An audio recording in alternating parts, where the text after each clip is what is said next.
오늘 설교의 제목은 위대한 믿음, 위대한 기도입니다. 위대한 믿음을 가진 사람은 위대한 기도를 합니다. 약한 믿음을 가진 사람은 약한 기도를 합니다. 의심이 많은 사람은 의심이 많은 기도를 합니다. 그러니까 믿음과 기도는 뗄래야 뗄 수 없는 관계에 있는 것입니다. 오늘 본문도 믿음과 기도는 뗄래야 뗄 수 없는 것이라는 것을 우리에게 정확하게 보여줍니다. 이 관계는 일상생활에서도 흔히 우리가 볼 수 있습니다. 제가 간단하게 시나리오 3가지를 한번 만들어 봤습니다. 첫 번째 시나리오입니다. 성도님의 자녀가 아주 심각한 사건에 억울하게 연루가 되었습니다. 그 사건만 생각하면 너무나 억울해서 부모와 자녀 모두 분통이 터지고 눈물이 멈추지 않고 며칠 동안 잠을 잘 수가 없었습니다. 변호사를 빨리 선임을 해야 되는데 그것도 쉽지 않습니다. 주변의 소개로 많은 변호사들을 만나봤습니다. 이분도 만나보고 저분도 만나보고. 하지만 이구동성으로 모든 변호사가 이렇게 이야기합니다. 이 사건은 사안이 너무 심각해서 그리고 까다로워서 이거 제 레벨로는 이거 뭐 어떻게 안 되겠습니다. 그러면서 이렇게 다 손사래를 치고 이렇게 고개를 절레절레 흔듭니다. 그래서 무거운 발걸음으로 이 변호사 사무실을 나가려고 하는데 변호사마다 하는 이야기가 있었습니다. 아, 맞다! 시카고와 이 문제를 해결하실 수 있는 분이 한 분이 있습니다. 그분이 이쪽 분야에서는 완전 전문가인데 그분 한번 찾아가 보세요. 사건을 아마 쓱 듣고 나면 바로 이 해결책을 내놓으실 수 있을 겁니다. 그분 주소랑 연락처를 제가 드리도록 하겠습니다. 자, 이제 어떻게 하시겠습니까? 당연히 바로 달려가야겠죠. 자, 달려가서 그분을 만났습니다. 근데 그분을 만나보니까 익히 이야기를 들었던 대로 문제를 단번에 해결해 주실 해줄 수 있을 것 같은 아우라를 풍기는 겁니다.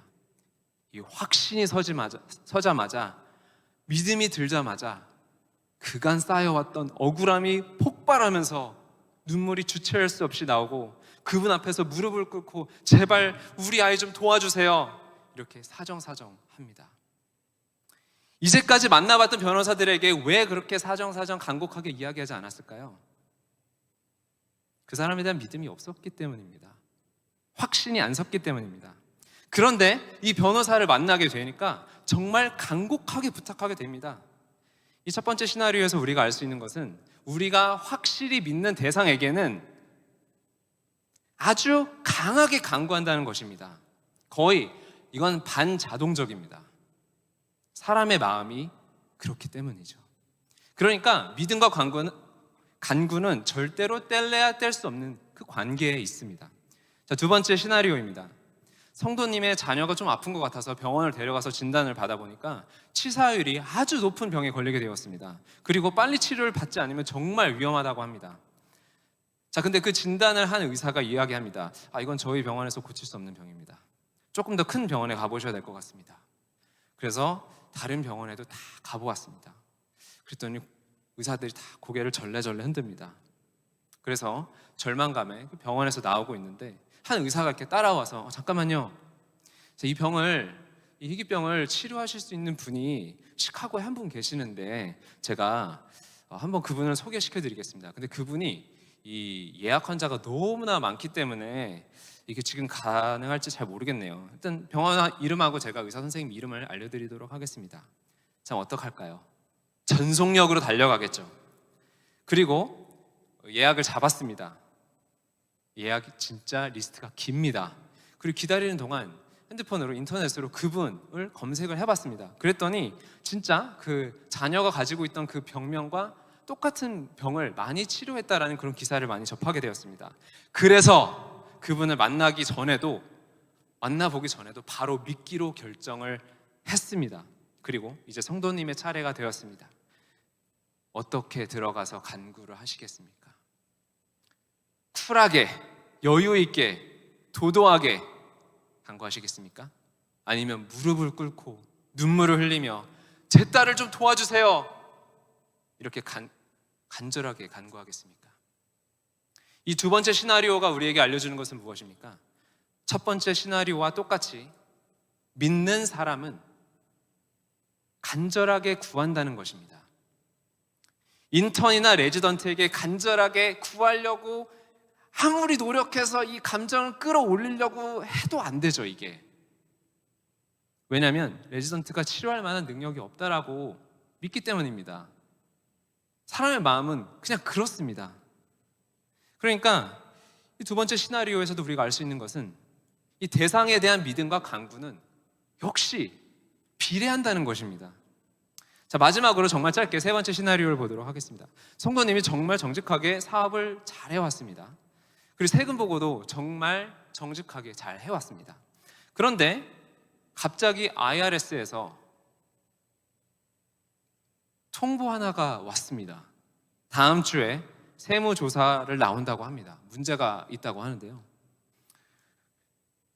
그래서 너무나 당황해서 세금 보고한 거를 이렇게 다 뒤져봤습니다. 그랬더니 진짜 실수가 있었습니다. 거기에 정직하게 했지만 실수가 있었습니다. 근데 이걸 제대로 해명하지 못하면 세금 폭탄을 맞게 됩니다. 그래서 갑자기 그 생각에 가슴이 쿵쾅쿵쾅 뛰고 다리가 후들거립니다. 왜냐하면 이번에 세금 폭탄을 받게 되면 부도가 나기 때문입니다. 가정과 직원들이 위태로워집니다. 이 생각을 하니 정말 잠이 오지 않습니다. 그래서 아침에 일어나자마자 이 세무사 저 세무사 자료를 가지고 다 찾아봤지만 그분들이 이거는 너무 복잡해서 이거 숫자가 떨어지지가 않는데요. 마음이 너무 답답합니다. 그래서 집에 돌아왔는데 그 세무사 중 한 분이 연락을 주셔서 굉장히 뛰어난 세무사가 있다 소개시켜 주셨습니다. 근데 그분이 진짜 이 문제 전문가라고 합니다. 자, 그분을 찾아갔습니다. 어떻게 구하시겠습니까? 더 이상 제가 설명을 드릴 필요가 없겠죠. 자, 이 세 가지 시나리오에서 우리가 정확하게 알 수 있는 것은 믿음의 크기와 구하는 자세가 정확하게 비례한다는 것입니다. 그러니까 믿음이 강하면 강할수록 강하게 구하고 믿음이 약하면 약할수록 약하게 구하게 됩니다. 자, 그럼 이 공식을 한번 뒤집어 보도록 하겠습니다. 구하는 태도를 보면 그 사람의 믿음을 알 수 있다. 맞을까요? 성도님이 기도하는 자세를 보면 그 믿음의 크기를 알 수 있다. 맞나요? 이 세 시나리오에서 그 해결사에게 끈질기게, 감정적으로 강력하게, 간절하게 요구했다는 것은 무엇을 보여줍니까? 바로 그 사람을 해결사로서 정말 믿었다라는 그것을 반증합니다. 자, 그러면 우리는 우리가 기도하는 이 태도가 우리의 믿음을 보여준다라고 이제 말할 수 있게 되었습니다. 자, 그래서 우리가 우리 믿음을 좀 스스로 점검하는 시간을 좀 가졌으면 좋겠습니다. 지난 한 주간 우리는 어떻게 기도했습니까? 끈질기게 기도했습니까? 간절하게 기도했나요? 이루어질 거라고 믿고 기도했습니까? 아니면 의심을 하면서 기도했나요? 응답돼도 그만, 안 돼도 그만 이렇게 기도했나요? 제가 10초 정도 시간을 드리도록 하겠습니다. 잠시 일주일간 기도의 모습, 기도의 태도에 대해서 잠깐 돌아보시면 좋겠습니다.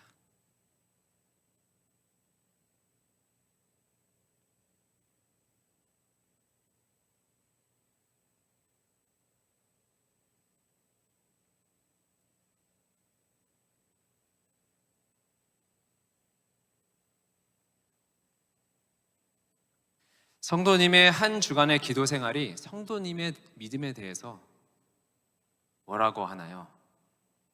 뭐라고 성도님에게 말을 걸어오나요? 자, 다양한 답변이 있을 수 있겠습니다. 첫 번째로, 감사하게도 나의 믿음은 강한 것 같다. 이렇게 말씀하실 분도 있죠. 두 번째로, 이거 내가 지난주에 기도 생활을 보니까 약간의 의심이 있는 게 확실한 것 같다. 내가 생각했던 것보다 믿음이 그렇게 강한 것 같지 않다. 세 번째로 이런 분이 있을 수 있습니다. 기도 생활을 내가 보니까 나는 믿음이 정말 적은 자 같다. 여러 가지 종류의 답변이 있을 거라고 생각합니다. 자, 우리의 믿음에 대한 자가평가를 우리가 잠시나마 해보았는데요. 이제 자가평가가 되었으니, 그러니까 현재 위치가 추적이 되었으니까 우리가 어떠한 기준과 목표를 향해서 이제 나가야 되는데, 과연 그 기준이 되는 것이 무엇일까요? 마라톤에도 이제 피니시 라인이라는 것이 있죠. 그것을 향해서 달려가는데 우리의 믿음에는 어떠한 기준이 있을까요? 저는 예수님이 칭찬한 믿음이라면 우리의 기준이 될 수 있을 거라고 생각합니다. 신약 성경을 통틀어서 예수님이 위대한 믿음이라고 말한 두 사람이 있습니다. 첫 번째는 마태복음 8장에 나오는 로마 백부장입니다. 두 번째는 오늘 본문에 나오는 가나안 여인입니다. 오늘은 가나안 여인에 대해서 알아보도록 하겠습니다. 가나안 여인이 도대체 어떻게 구했길래 이 이방 여인이 예수님의 그녀의 구하는 것을 보고 위대한 믿음이라고 했을까요? 오늘 같이 본문을 나누면서 이 가나안 여인의 위대한 믿음과 위대한 간구를 보고 우리의 믿음과 우리의 기도를 완전히 변화시키는 그런 시간이 되었으면 좋겠습니다. 같이 21절부터 한 절씩 보도록 하겠습니다. 21절입니다. 예수께서 거기서 나가서 두로와 시돈 지방으로 들어가시니. 자, 마태복음 8장 이후로 예수님께서 정말 많은 사람을 고쳤습니다. 그리고 먹이셨죠. 그래서 예수님의 인지도가 쭉 올라갔습니다. 그래서 수천 명, 수만 명이 예수님을 우르르 따르게 되었습니다. 자, 그 결과로 종교 지도자들이 위기의식을 느꼈겠죠. 그래서 예루살렘에서 파견을 보냅니다. 그래서 이 예수라는 사람이 누구인지 확인해 보라고. 그래서 가서 예수님을 신문하기도 하고 반대를 하기도 했습니다. 자, 그리고 나서 바로 오늘 우리의 본문이 나옵니다. 예수님은 잠시 이 유대 지역을 떠나서 다른 곳으로 가셨습니다. 두로와 시돈이라는 도시를 가셨는데 이곳은 유대 지역이 아닌 가나안 지역이었습니다. 갈릴리에서 40km 정도 지중해 해안 쪽으로 가다 보면 있는 두 도시입니다. 22절 보도록 하겠습니다. 가나안 여자 하나가 그 지경에서 나와서 소리질러 이르되 주 다윗의 자손이여 나를 불쌍히 여기소서 내 딸이 흉악하게 귀신이 들렸나이다. 자, 예수님이 두로와 시돈에 도착하셨습니다. 근데 거기서 가나안 여자 한 명이 나와서 소리를 질렀습니다. 주 다윗의 자손이여 나를 불쌍히 여기소서 내 딸이 흉악하게 귀신이 들렸나이다. 근데 여기서 좀 중요한 것들이 몇 가지가 있습니다. 첫 번째로 먼저 액션을 취한 쪽은 예수님이 아닙니다. 바로 가나안 여인이었습니다. 본문에 보면 가나안 여자가 나왔다라고 합니다. 그리고 또 이 여인이 예수님께 굉장히 독특한 반응을 보이는데요. 이 둘은 초면이죠. 근데 초면에 다짜고짜 갑자기 나와서 소리를 지릅니다. 그리고 자신의 딸이 흉악하게 귀신이 들렸다. 나를 불쌍히 여겨달라 이렇게 이야기합니다. 정말 긴급한 문제에 처한 것이 틀림없습니다. 남의 시선 따위는 전혀 신경 쓸 수가 없는 그런 상황에 직면해 있습니다. 저도 흉악하게 귀신 들린 게 정확하게 뭔지 몰라서 유튜브로 찾아가서 이렇게 보면 이렇게 설교를 준비하는데 조금 더 잘할 수 있지 않을까 생각해서 유튜브를 가서 검색을 하려고 하다가 너무 끔찍할 것 같아서 검색을 포기했습니다. 그러면서 든 생각이 제 딸을 보셨겠지만 흉악하게 귀신 들린 것을 보고 정신이 멀쩡한 부모가 있을까라는 생각이 들었습니다. 그렇죠? 하지만 여기서 더 중요하게 봐야 될 것은 바로 이겁니다. 그것은 이 가나안 여인이 다윗의 자손이여 이렇게 불렀다는 것입니다. 그냥 예수님, 주님 이렇게 부를 수도 있었겠지만 다윗의 자손이라고 불렀던 것입니다. 이 다윗의 자손 많이 들어보셨죠? 이게 과연 무슨 의미입니까? 이건 굉장히 중요한 호칭입니다. 메시아를 뜻하는 호칭입니다. 구약에서부터 이스라엘을 구할 분이 메시아인데, 이 메시아가 오실 채널이 바로 다윗의 자손이라는 그 채널입니다. 이 채널이 그렇게 중요하기 때문에 신약 성경의 가장 첫 책, 가장 첫 장, 가장 첫 절, 마태복음 1장 1절에 이 부분에서 예수님을 어떻게 소개하느냐? 다윗의 자손의 계보라, 이렇게 소개를 하죠. 이 당시에는 메시아가 오실 거라는 그런 기대감이 충만했습니다. 메시아 대망 사상이 충만했습니다. 그리고 모든 유대인이 정치적 메시아가 와서 로마를 몰아내고 해방케 할 것이라고 이야기했습니다. 그리고 더 중요하게도 그때가 거의 다 찼다라고 믿었습니다. 그래서 모든 이가 기대감에 정말 부풀어 있었죠. 그리고 이 메시아는 다른 루트가 아니라 바로 다윗의 자손이라는 채널로 올 것이라는 기대가 있었습니다.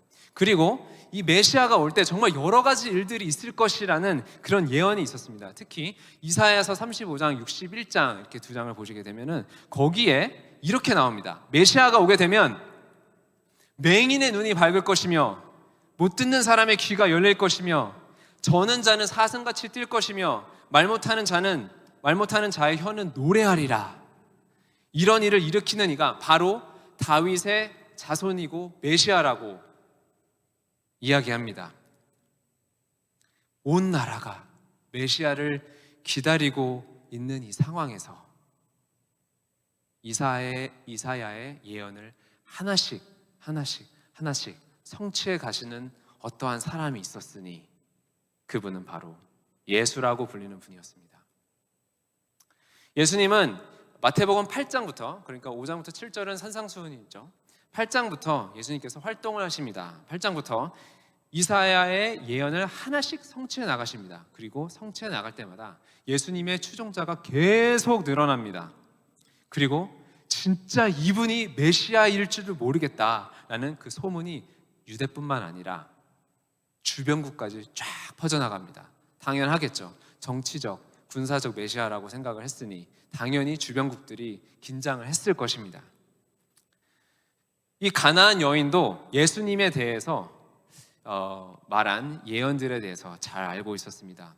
메시아가 오면 어떤 일들이 일어날지 잘 알고 있었습니다. 그리고 아까 말씀드린 대로 마태복음 8장부터 예수님이 하나씩 예언을 성취해 나가신다는 소문을 계속 듣게 됩니다. 무슨 일들이 있었을까요? 마태복음 8장부터 계속 나병 환자를 고치시고 백부장의 하인을 고치시고 중풍 병자를 고치셔서 병자가 걷게 하고 귀신 들린 사람을 고쳐서 말을 하게 합니다. 그리고 맹인들의 눈을 뜨게 해서 보게 하시고 말 못하는 사람을 고치셨습니다.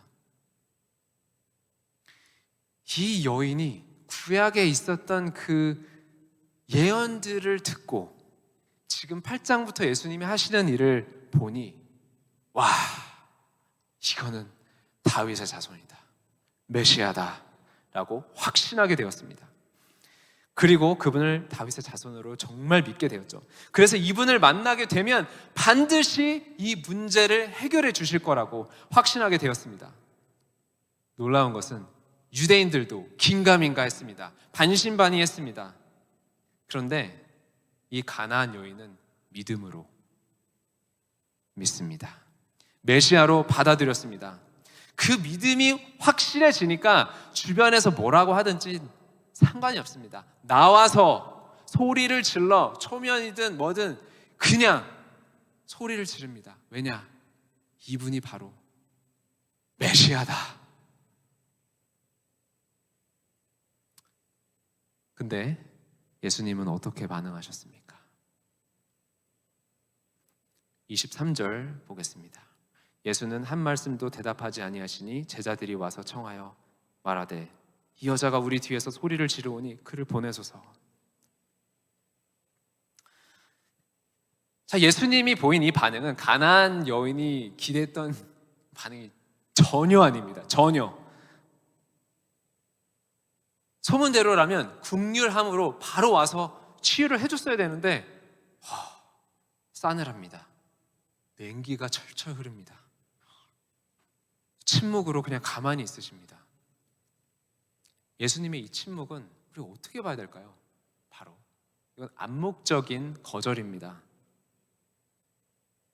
이 침묵 앞에 서 있는 이 여인의 마음은 어땠을까요? 이렇게도 볼 수 있을 것 같습니다. 정말 급하게 어딜 가야 해서 내가 정말 차를 굉장히 빨리 몰고 가고 있는데 내가 알고 있는 길이 딱 하나입니다. 거기 가는 길이. 그래서 확 들어갔는데 흰색, 주황색 사선으로 번갈아 쳐져 있는 이 로드블럭이 딱 있는 겁니다. 근데 그 길밖에 몰라요. 내비게이션도 없습니다. 근데 진짜 급합니다. 그 로드블럭은 침묵하고 있습니다. 어떻게 되나요, 이걸?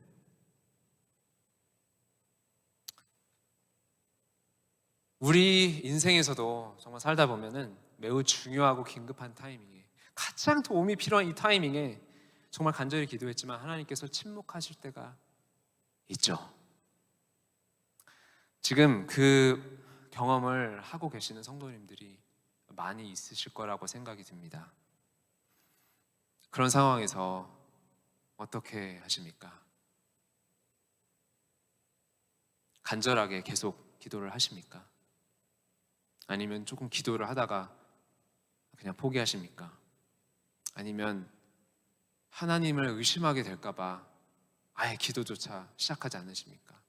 기도를 안 하면 응답을 안 받아도 괜찮으니까. 하나님의 침묵을 우리가 잘 견뎌내고 그 침묵을 지혜롭게 헤쳐나가는 것이 너무나 중요합니다. 하나님의 침묵 속에서 우리 성경 인물들은 어떻게 지혜롭게 대처했는지 딱 3명만 간단하게 보겠습니다. 욥은 정말 인간이 상상할 수 없는 고통을 경험하게 되었죠. 하나님은 근데 그 고통 앞에서 침묵하십니다. 욥기에 아주 마지막에 와서야 하나님께서 침묵을 깨고 욥에게 나타나십니다. 그 오랜 침묵 동안에, 하나님의 침묵 동안에 욥은 지혜로웠습니다. 그의 아내처럼 하나님을 저주하거나 욕하지 않았습니다. 욥은 정말 하나님 앞에서 지혜롭고 신실했습니다. 우리도 하나님 앞에서 정말 우리가 침묵을 경험할 때 우리 하나님 앞에서 지혜롭고 신실하게 견뎌내기를 간절히 기도합니다. 또 다음으로 다윗도 하나님의 침묵을 참 경험했죠. 시편 10편에서 하나님의 침묵에 대해서 이렇게 이야기합니다. 여호와여, 어찌하여 멀리 서시며 어찌하여 환난 때에 숨으시나이까? 라고 이렇게 얘기했습니다. 그리고 다윗은 하나님의 침묵에도 정말 신실하게 살아갑니다. 마지막으로 하박국도 하나님의 임재를 느끼지 못할 때에도 하나님을 찬양했습니다. 자, 이렇듯이 하나님의 침묵을 지혜롭게 해석하고 신실하게 이겨내는 것이 매우 중요합니다. 혹시 현재 하나님의 침묵에 가로막힌 성도님이 여기 계시다면 정말 단숨에 그 침묵을 부정적으로 바로 해석해버리지 마시고 하나님이 이 침묵 가운데 도대체 어떠한 뜻이 있으실까? 기도하면서 간구하면서 신실하게 이겨나가시기를 기도합니다. 자, 이제 다시 우리의 주인공 가나안 여인으로 돌아오도록 하겠습니다. 이 여인은 예수님의 침묵에 대해서 어떻게 반응합니까? 자, 이 여인은 포기하지 않고 계속 소리를 지릅니다. 내가 믿는 메시아가 이렇게 나타났는데 주변 사람의 시선이 뭐가 두렵겠습니까? 그래서 계속 울부짖고 흐느끼고 따라오자 그걸 듣고 있는 제자들이 너무나 마음이 불편해졌습니다. 그래서 예수님한테 쪼로를 이렇게 와서 예수님, 저기 그 제자가요 계속 소리를 지르고 있는데 저희가 듣고 있기가 이게 참 굉장히 곤란합니다. 예수님, 저희 고칠 능력도 있으신데 적당한 선에서 이렇게 좀 고쳐주시고 이렇게 돌려보내면 참 분위기가 좋아질 것 같습니다. 자, 제자들이 이렇게 귀찮아서 이랬는지 아니면 예수님이 능력이 있는데 이렇게 이방 지역에 와서 들어줄 수도 있는데 안 들어주니까 능력이 없는 것처럼 보여서 창피해서 그런지 알 길이 없습니다만 정확히 확실한 건 있습니다. 바로 가나안 여인이 거기에 있던 모든 사람들을 정말 불편하게 만들었다. 그 정도로 소리를 질러댔다. 이거 하나는 너무 확실해졌습니다. 예수님의 침묵 어떻게 대응했나요? 모든 사람을 불편하게 할 정도로 소리를 질러댔습니다. 자, 24절 보도록 하겠습니다. 예수께서 대답하여 이르시되 나는 이스라엘의 집에 잃어버린 양 외에는 다른 데로 보내심을 받지 아니하였노라 하니. 자, 우리가 좀 전에 예수님의 침묵이라는 첫 번째 강력한 로드블럭을 딱 만나게 되었습니다. 하지만 이 여인은 포기하지 않고 불도저처럼 그냥 밀고 갑니다. 돌진합니다. 하지만 이번엔 두 번째 로드블럭에 딱 가로막히게 되는데 두 번째 로드블럭은 훨씬 더 두텁고 단단합니다. 나무가 아니고 콘크리트로 만들었습니다. 그 강력한 두 번째 로드블럭은 무엇이었냐? 바로 예수님의 말이었습니다. 나는 이스라엘의 집에 잃어버린 양 외에는 다른 데로 보내심을 받지 아니하였노라. 자, 이 말은 무슨 의미냐면 나는 이스라엘의 잃어버린 양을 찾으러 온 것이다. 내가 지금 아무리 가나안 땅 두로 시돈에 있다라고 할지라도 내가 너를 구하러 온 것이 아니다. 그래서 나는 너를 구해줄 생각이 전혀 없다. 이겁니다. 좀 더 시각화해서 보기 원합니다. 자, 긴급하게 응급실에 갔는데 미국인 의사가 이렇게 딱 나와서 저는 미국인만 치료하기 위해서 이 병원에 왔는데 이 외국인을 치료하기 위해서 제가 여기 온 게 아닙니다. 이 말을 들으면 어떤 감정을 느끼시겠습니까? 정말 그 말이 정말 비수처럼 마음에 팍 찍고 들어올 것입니다. 평생 잊을 수 없는 상처를 남기는 그 말이었겠죠. 이 말을 들으면 분노가 치밀고 낙담이 되어서 다른 병원을 찾을 수밖에 없습니다. 자, 이 정도 상황까지 오면 거의 모든 사람이 포기합니다. 웬만한 믿음이 있는 사람이라고 해도 이 정도면 거의 다 포기를 하게 되죠. 성도님, 포기하시겠습니까? 여기서 포기하시겠습니까? 아니면 첫 번째 로드블럭에서 이미 포기를 하셨습니까? 어떻게 하시겠습니까? 이 가나안 여인은 이 두 번째 로드블럭, 예수님의 두 번째 시험을 어떻게 했을까요? 같이 한번 25절에서 보겠습니다. 여자가 와서 예수께 절하며 이르되 주여 저를 도우소서. 자, 이 여인을 보고 있으면 정말 멈출 줄 모르는 불도저 같습니다.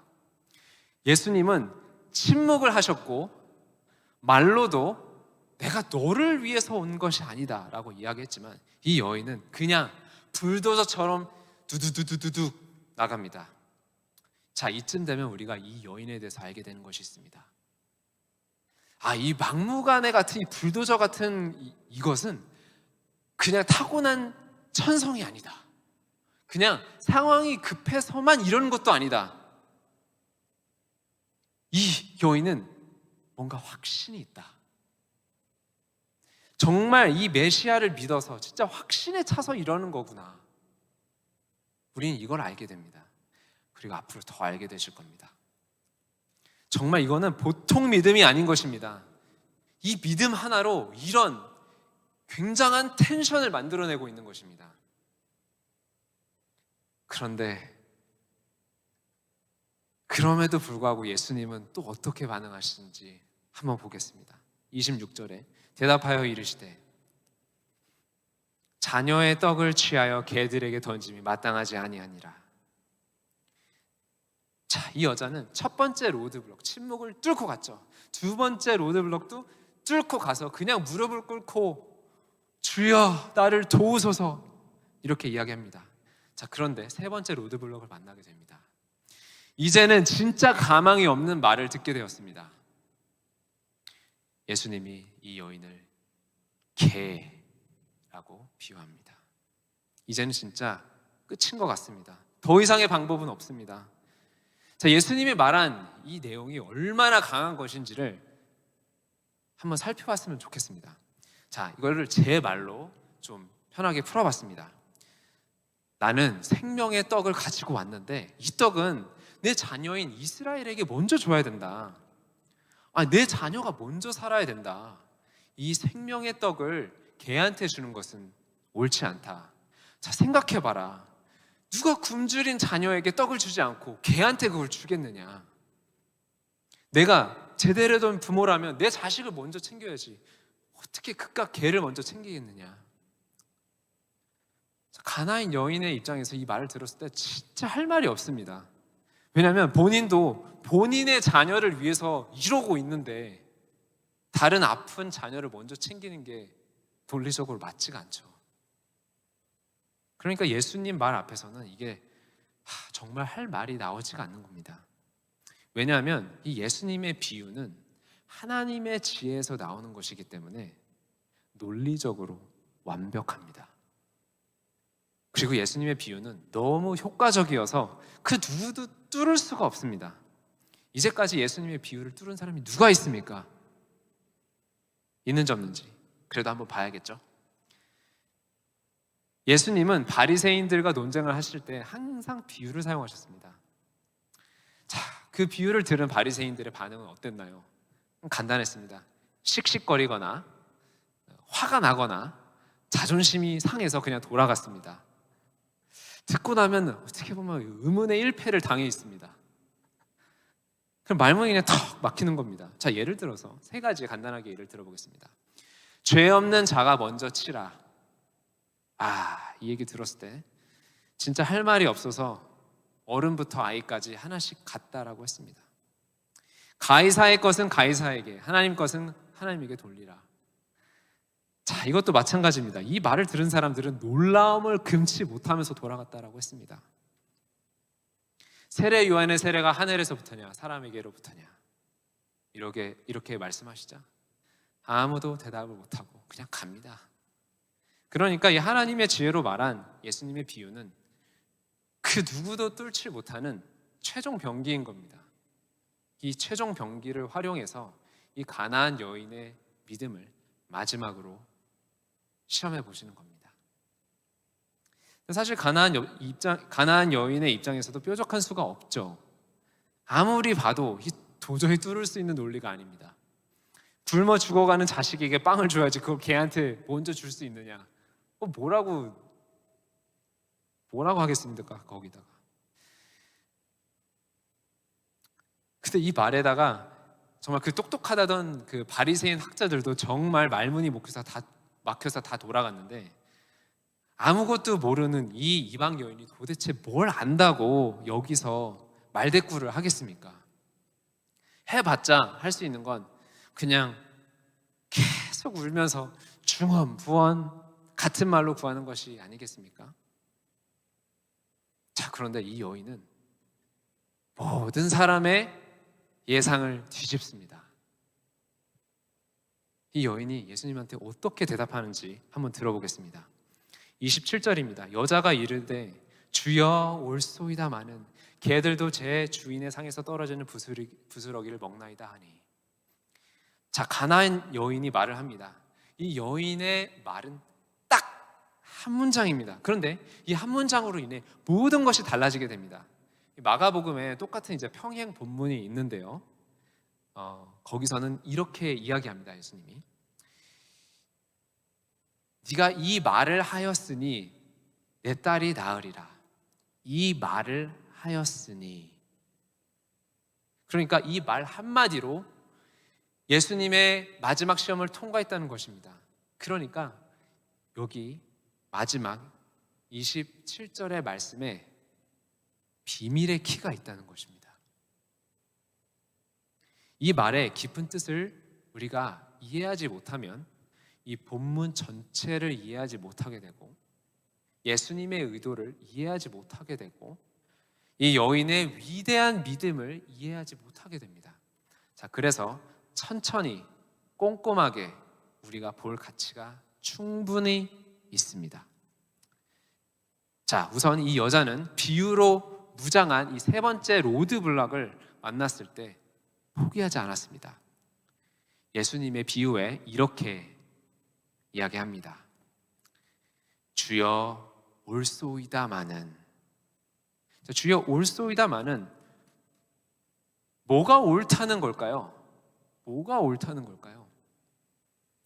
이것도 제가 제 말로 한번 풀어보도록 하겠습니다. 그렇습니다, 주님. 저는 개입니다. 빵을 먹을 자격이 없는 개입니다. 저는. 예수님은 이스라엘의 잃어버린 양을 찾기 위해서 오신 메시아라는 것을 제가 알고 있습니다. 다 알고 있습니다. 주님, 옳습니다. 저는 개입니다. 저는 두 번째입니다. 개입니다. 자, 그런데 만약에 이 여인이 예수님에 대해서 메시아라는 것을 잘 모르고 지혜롭지도 않았다면 이렇게 대답을 했었을 것입니다. 아니, 우리 다 같은 사람인데 왜 저를 개라고 하세요?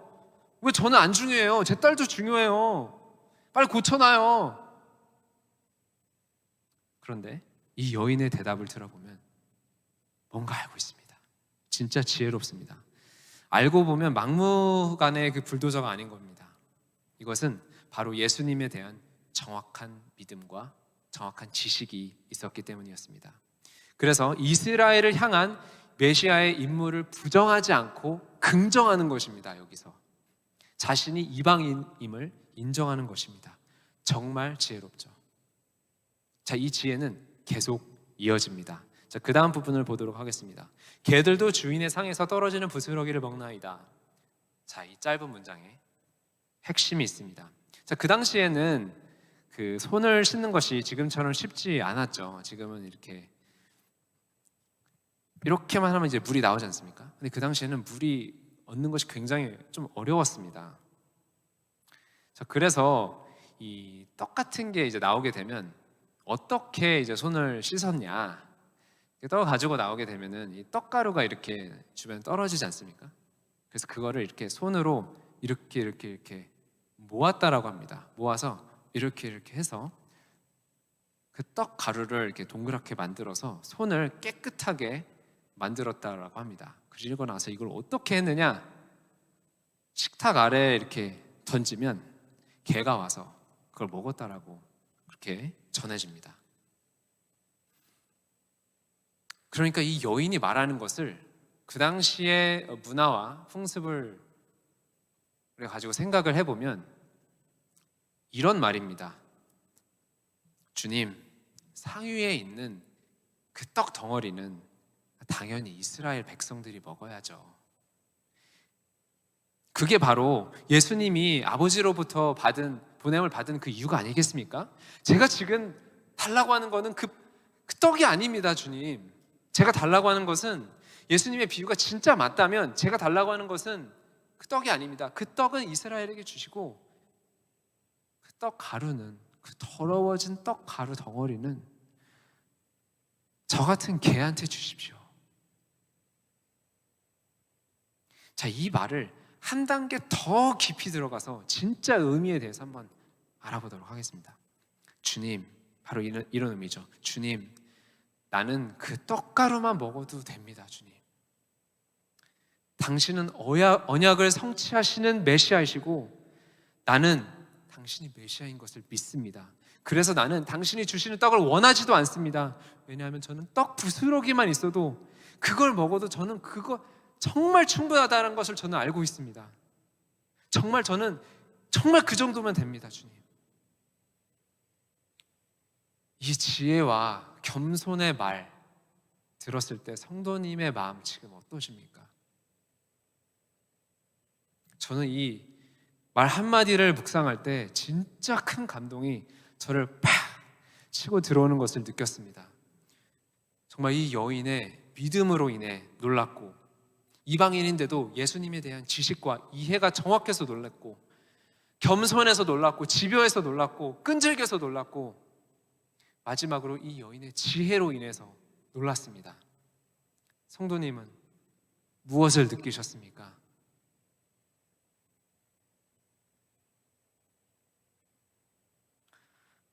이렇게 지혜롭고 위대한 답변을 들은 예수님의 마음은 어땠을까요? 이스라엘의 원수 되었던 가나안 땅에서 이런 믿음을 예수님께서 찾았을 때 예수님의 마음은 어땠을까요? 침묵으로, 말로, 비유로 아무리 내쳐내려고 해도 이 여인이 믿고 있는 예수님의 이해가 너무 정확하고 너무 지혜롭고 너무 간절하고 너무 겸손해서 결국 누가 항복합니까? 예수님이 항복합니다. 더 이상 예수님도 이런 사람 앞에선 어쩔 수가 없습니다. 예수님을 정말 어쩔 줄 모르게 만드는 사람이 분명히 이 동시대에도 존재합니다. 우리 교회 베들레헴 KM, EM 하나님께서 이러한 위대한 믿음 찾아보실 수 있으시겠습니까? 성도님이십니까? 성도님이십니까?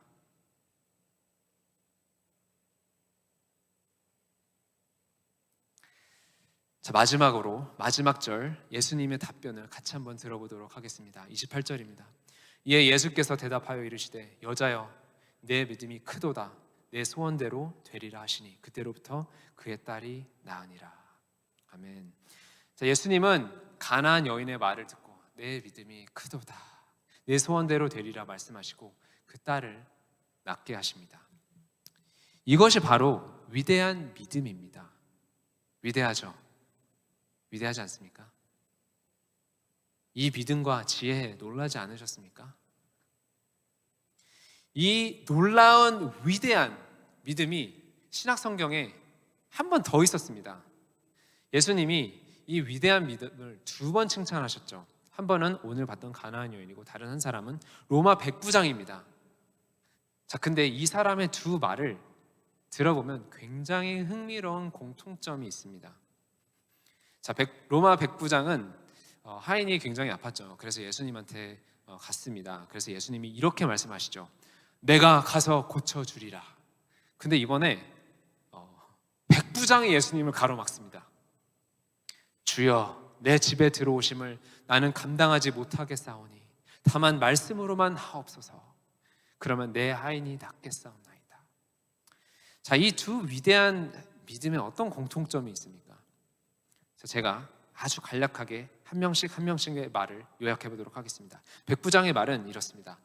말만 하셔도 제 하인이 충분히 낫습니다. 왜냐하면 저는 당신의 위대함을 믿기 때문에 당신이 말만 해도 제 하인이 낫을 것이라는 것을 확실히 알고 있습니다. 이 가나안 여인의 말은 어땠을까요? 저는 떡 부스러기만 해도 충분합니다. 왜냐하면 나는 당신이 메시아인 것을 확실히 믿기 때문에 당신의 부스러기만 해도 나에게 정말 차고 넘칩니다. 자, 이 두 사람의 말을 제가 더 압축해서 딱 하나로 만들어 보겠습니다.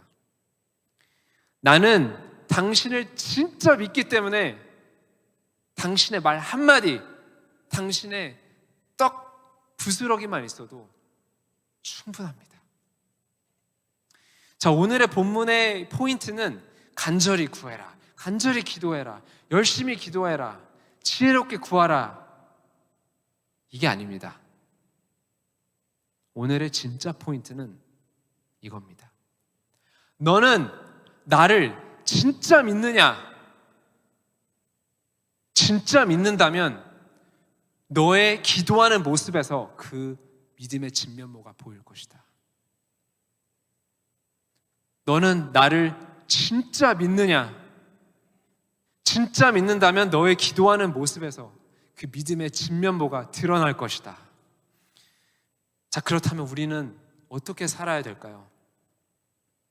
예수 그리스도의 위대함을 더 알기 원하고 더 깊게 묵상하고 더 깊게 믿어야 됩니다. 그래야 더 간절하게 기도할 수 있습니다. 내 기도가 왜 잘 안 되지? 나 왜 기도 1분밖에 못 하겠지? 왜 난 자기 전에 기도만, 왜 삼시세끼 때만 기도를 하지? 원인은 거기에 있지 않습니다. 믿지 않은 것이었죠. 자, 그래서 정말 예수 그리스도를 정말 체험하고 정말 믿으시기를 기도하겠습니다. 자, 오늘 설교 제목을 제가 한 번 더 외치고 말씀을 맺겠습니다. 위대한 믿음, 위대한 기도. 같이 기도하겠습니다.